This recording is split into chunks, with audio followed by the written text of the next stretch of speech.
So the business model is first is to serve in the best way possible. So we are in the service business.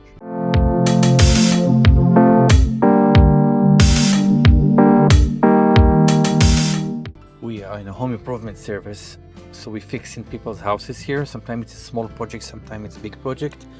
And we noticed that when we're doing it like really, if we promise the best and we deliver even more than that, we can do some extra job, extra work, and the homeowner at the same amount of the value of the same amount that we estimated the project. The clients extremely appreciate it, and then they spread the word and they're telling the neighbors and the friends and the colleagues about us. And then we're getting lots of business. We have some streets in Princeton and Princeton Junction. We are in New Jersey. Sometimes we work at 5-6 houses, one next to the other. So we finish one house, we move into the other, just in the same street, just because the name is so good. People are really satisfied. They're telling the neighbors while they're walking the dogs, or they're just telling the neighbors about us. And then we get in lots of business. We get in referrals for like the friends or colleagues. This is the first thing that you have to do in business. Just give the best service. This is the first stage.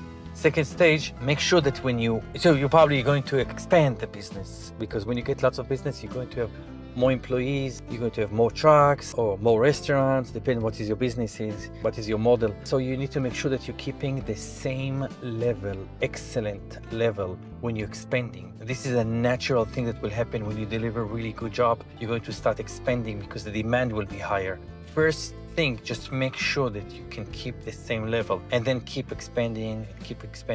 So sometimes it takes some time to expand. Just make sure that when you're expanding in a high level of work. Other than that, when you have all this structure, when you get into like a level of like, let's say 20 employees, then you need to have a real office that somebody specific answer the phone calls, and somebody has customer service. You have estimators, you can have marketing if you want to expand even bigger. So this is kind of like the second stage, that you really have a back office that will provide customer service, answer phone calls, marketing, accounting. This is like the third stage. The fourth stage, if you really want to go to the big one, if you have like 30, 40, 50 employees and you want to make one more than $1 million a year, then you need to have a marketing company or a marketers in your company, and you need to have accounting, you need to have a bigger customer service, you need to have project managers, especially if you're in a customer service, if you're in a service business. When you start a business, you're going to run to all these things, and you're going to discover that when you're doing a good job, then you're really expanding, and then you're going to be very successful. This is my model.